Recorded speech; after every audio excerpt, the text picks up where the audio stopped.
Hello friends, real life video में आपका स्वागत है। आई होप आप सभी लोग ठीक होंगे। तो साइंस के लिए मैंने आप लोगों के लिए आजकल वीडियोस डाल रहा हूँ। तो इससे प्रीवियस जो मेरा वीडियो था आप लोगों ने देख लिया होगा, इसमें मैंने फिजिक्स, केमिस्ट्री और बायोलॉजी में आप लोग को बताया था कि कौन कौन से टॉपिक इंपॉर्टेंट हैं। वैसे तो आप लोग पढ़ ही रहे होंगे किसी ना किसी बुक से। तो एक बुक मैंने आप लोग को रिफ़र की थी, जो यूथ कंपटीशन टाइम्स की बुक थी। वो हिंदी में जो मैंने आप लोग को दी थी पीडीएफ में। मैं 101% श्योर हूँ, अगर जो आप लोग उसको पढ़ के जाएंगे, 600 के आसपास की, 600 पेजेस के आसपास की वो बुक है।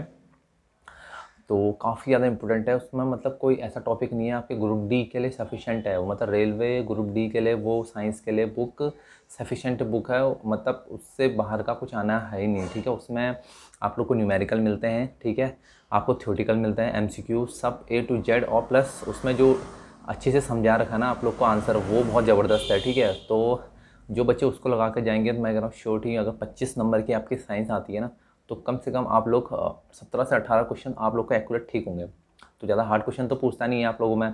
पूछता क्या है, जैसे कि मुझसे जब मैंने एग्ज़ाम दिया था तो मुझसे पूछा गया था कि साधारण नमक का क्या सूत्र है। एनटीपीसी में तक साधारण नमक का सूत्र पूछा था। तो इतना सिंपल सा है, ठीक है, NaCl। और पीएच वैल्यू से रिलेटेड क्वेश्चन आते हैं, एसिड वगैरह से, ठीक है। तो आप लोग तो पढ़े रहेंगे। और बुक का रेफरेंस मैं आप लोग को बता देता हूँ। बहुत से लोग पूछ रहे थे कि सर बुक कौन सी पढ़ें, तो बुक आप लोग पढ़ सकते हैं। एनसीईआरटी बहुत ज़रूरी है अगर अपना बेस आप लोग को क्लियर करना है, तो एनसीईआरटी पढ़िए, ठीक है। एनसीईआरटी आप लोग के पास किसी बार होंगी, किसी के पास नहीं होंगी, तो आप लोग पीडीएफ डाउनलोड कर सकते हैं। एनसीईआरटी हिंदी इंग्लिश जो भी आपका मीडियम है, आप इंग्लिश मीडियम वाले हैं तो इंग्लिश में डाउनलोड कर सकते हैं, हिंदी मीडियम वाले हैं तो हिंदी में डाउनलोड कर सकते हैं।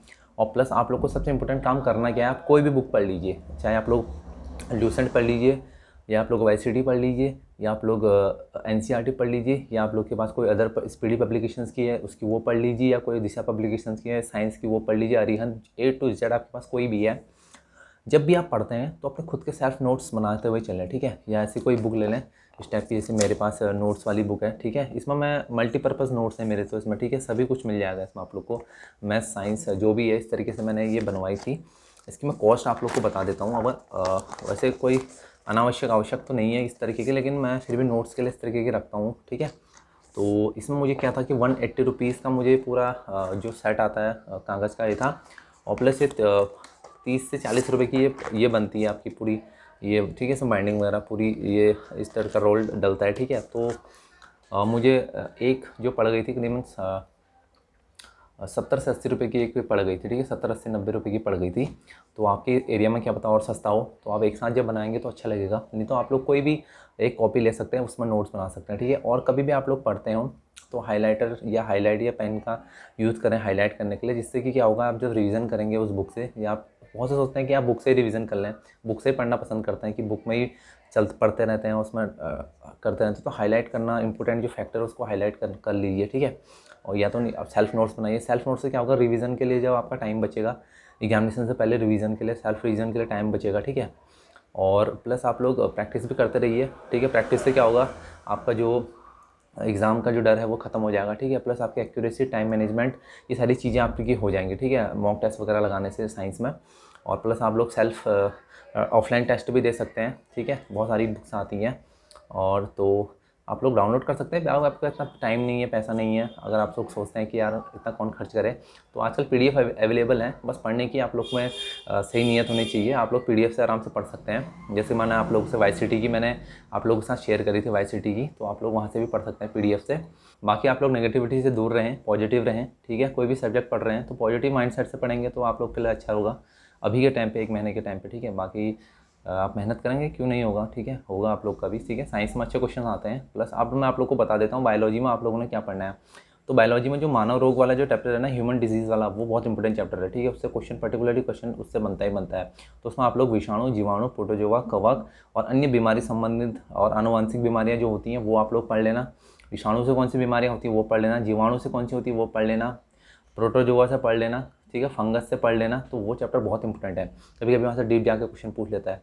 जैसे पूछ लेगा जो कलर ब्लाइंडनेस होता है उसका जो वाहक होती है कौन होता है, ठीक है। उसमें जो उसका जो कैरियर होता है, वाहक जो कहते हैं, मतलब एक पीढ़ी से दूसरी पीढ़ी किसके उससे जाता है, ठीक है। और कौन सी बीमारी सिर्फ महिलाओं में होती है, ठीक है।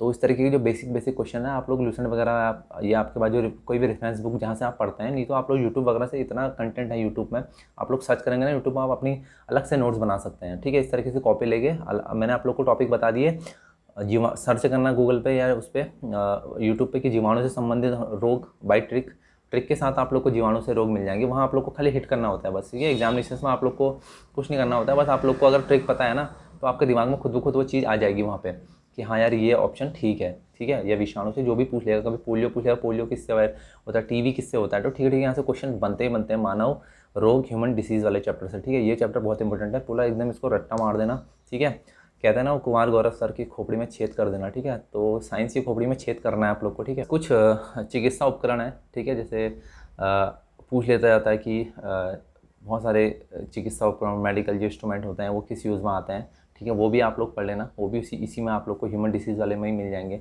ठीक है, चिकित्सा उपकरण होता है। ठीक है, तो केमिस्ट्री में बता दूँ तो परमाणु का जो मॉडल है, ठीक है, एटॉमिक मॉडल है, उससे क्वेश्चन पूछे जाते हैं। ठीक है, एटॉमिक मॉडल के बेसिक से क्वेश्चन पूछे जाते हैं, या एटॉमिक मॉडल किसने दिया, ठीक है, किस टाइम पे दिया, शुरू से ही। ठीक है, रदरफोर्ड का कुछ स्टेटमेंट दे देगा कि रदरफोर्ड ने क्या किया।